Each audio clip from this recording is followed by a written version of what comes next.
There is a particular kind of quiet that should make you nervous, and it is the quiet sitting over the silver market right now. Not a crash, not a headline, just a calm, flat, well-behaved price that the big trading desks and the financial channels point to as proof that everything is fine. And that calm is exactly what I want to talk to you about today, because underneath it, something is draining. Slowly, quietly, in a place almost nobody bothers to look. If you are holding silver right now, or you have been thinking about it, and you keep waiting for a sign, I want you to hear me clearly. The thing that matters most about silver this year is not the price on your screen. It is a gap between two numbers that the people who profit from your confusion would very much prefer you never put side by side. I am not going to hand you a prediction because I do not have a crystal ball and neither does anyone who is honest with you. But I am going to show you the mechanism. And once you see it, I do not think you will be able to unsee it. So let me give you the down payment right up front, because I do not believe in making you wait through a whole video for one real fact. In the modern silver market, the amount of metal that is actually sitting in the vaults, registered and available to be delivered, is a tiny fraction of the paper claims written against it. There are many, many paper ounces promised for every single physical ounce that can actually be handed over. That is not a conspiracy theory. That is just how the system is built. And the reason it usually does not matter is the reason it will eventually matter a great deal. Stay with me. Let me explain how this actually works, in plain language, the way I would explain it to a friend across my kitchen table. There is a place where the price of silver gets set for the whole world. It is a futures exchange, and the shorthand for it is COMEX. On that exchange, people trade contracts. A contract is a promise to deliver silver at a certain price. Now here is the thing almost nobody stops to think about. The overwhelming majority of the people trading those contracts never intend to take delivery of a single ounce. They are trading paper. They buy the promise in the morning and sell the promise in the afternoon, and no metal ever moves. Because no metal usually moves, the exchange never needs very much actual silver on hand to make the whole thing function. The vaults hold a certain amount of registered metal, meaning metal that is actually available to satisfy a delivery. And against that pile of real, deliverable silver, the market writes an enormous stack of paper promises. When times are calm, this is fine.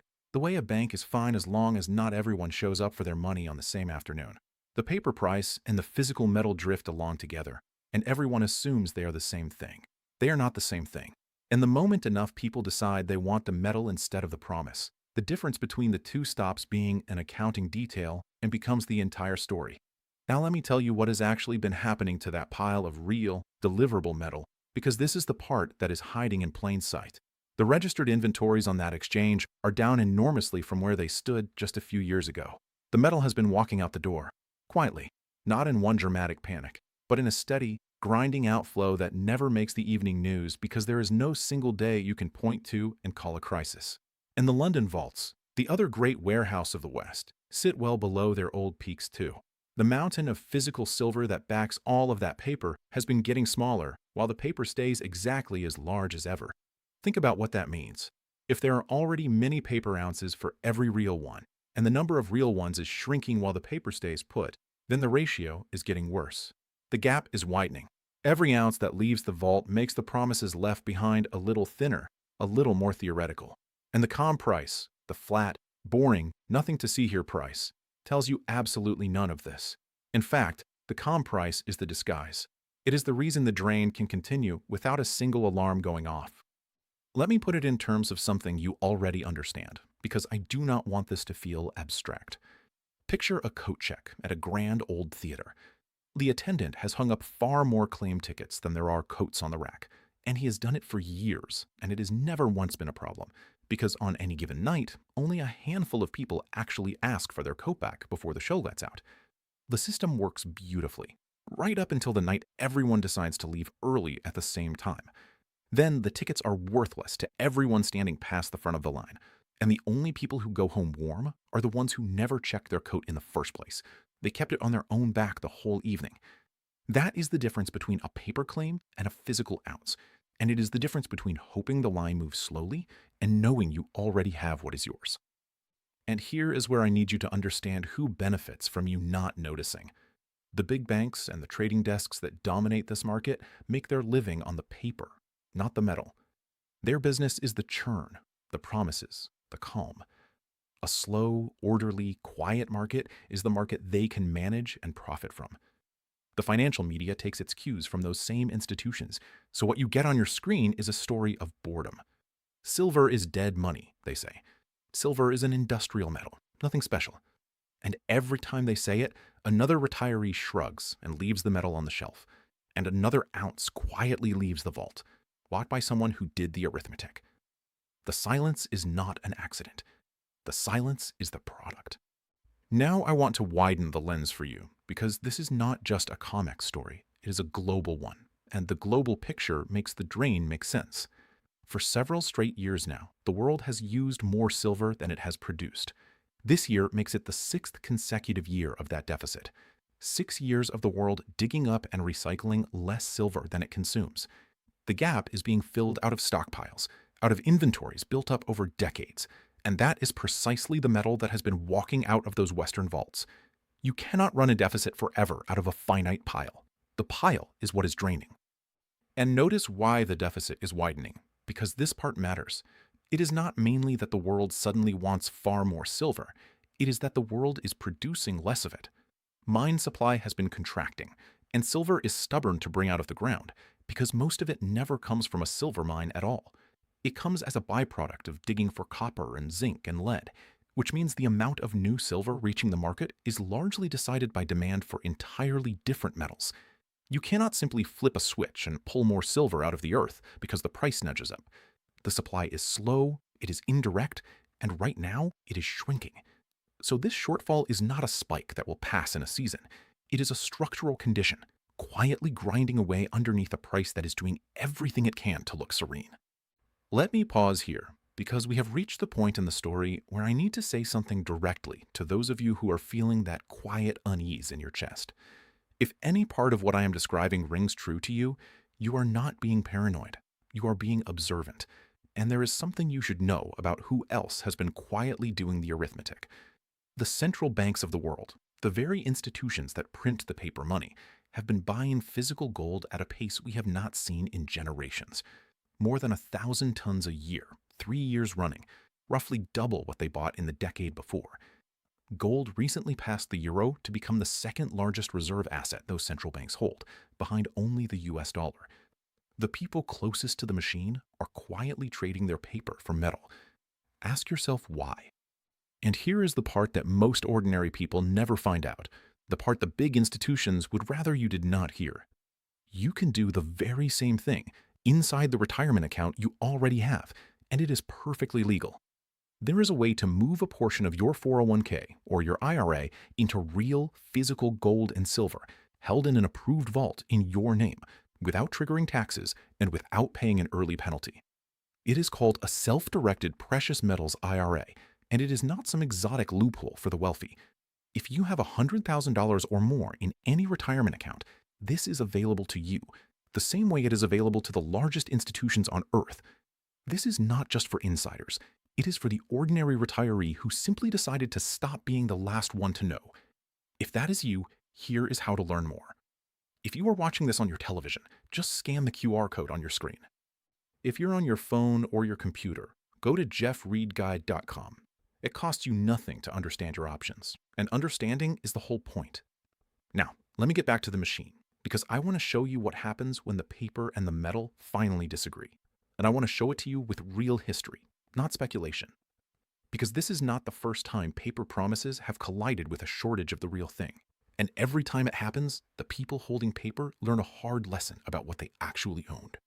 Go back to a certain silver spike some years ago, when the price surged and the exchanges suddenly faced the prospect of too many people wanting real metal at once.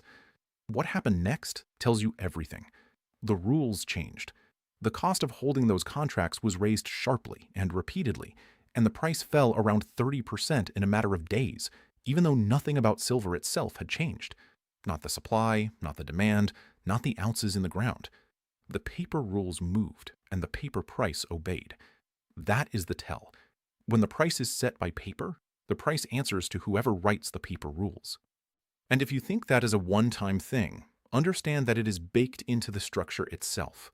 Anytime the paper claims pile up far beyond the metal actually sitting in the vault, the same pressure builds and the same temptation appears.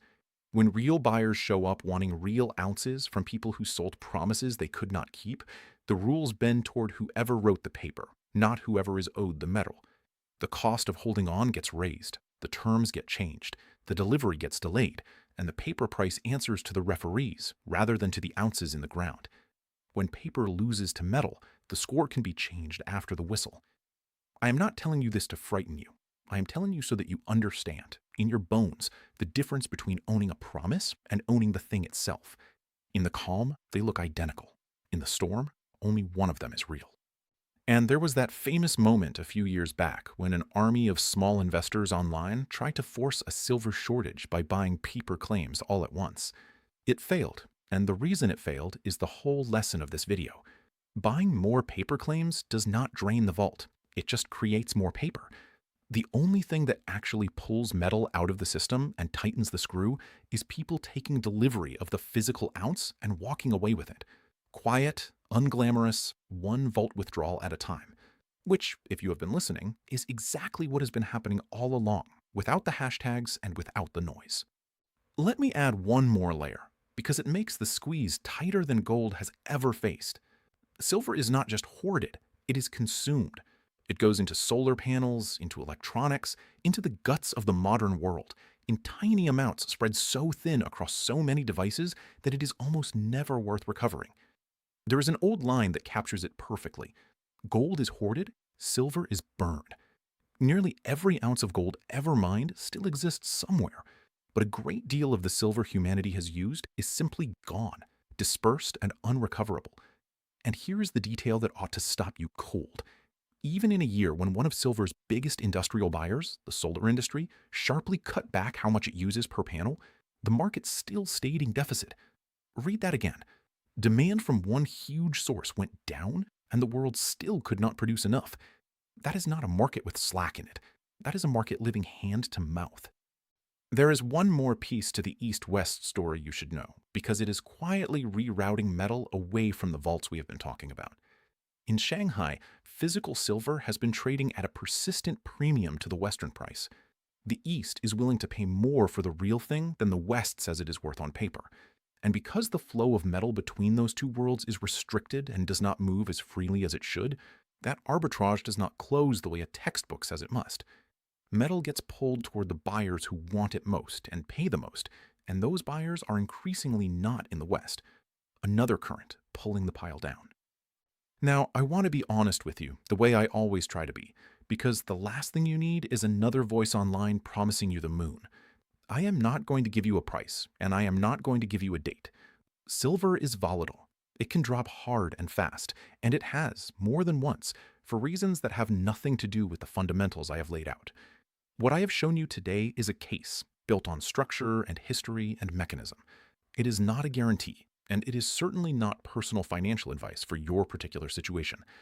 Anyone who tells you they know exactly what happens next is selling you something. But a case that you understand is worth more than a promise you have to take on faith. So let me tell you what sober people do with information like this. They own the metal, not the paper, because we just spent 20 minutes on why that difference is the entire game. They size the position so that a sharp drop cannot force their hand, so that if silver falls, they are annoyed rather than ruined, and they can simply wait. And they do not sell into the shakeout, because the shakeout is exactly the tool that shakes ordinary people out of good positions right before the metal proves what it is. You control the size, and the size is what keeps you in the seat when it matters. And here is the recognition I want to leave you with. The thing I think you already half know, or you would not have watched this far. If you are seeing this clearly today, you are early. Not late. Early. The smart money, the central banks, the quiet buyers taking delivery one truckload at a time, they already see it. The mainstream does not, and that is not a failure on your part, it is your advantage. Because being early always feels lonely, and always looks premature, right up until the day it looks obvious.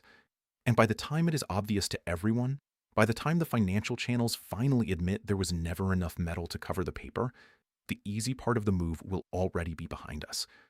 Nobody rings a bell. Nobody sends you an invitation. The invitation is the silence itself, and you are one of the few people who noticed it. So let me answer the question I started with. Nobody is talking about what just happened to silver, and now you know why. What happened is not a price move you can see.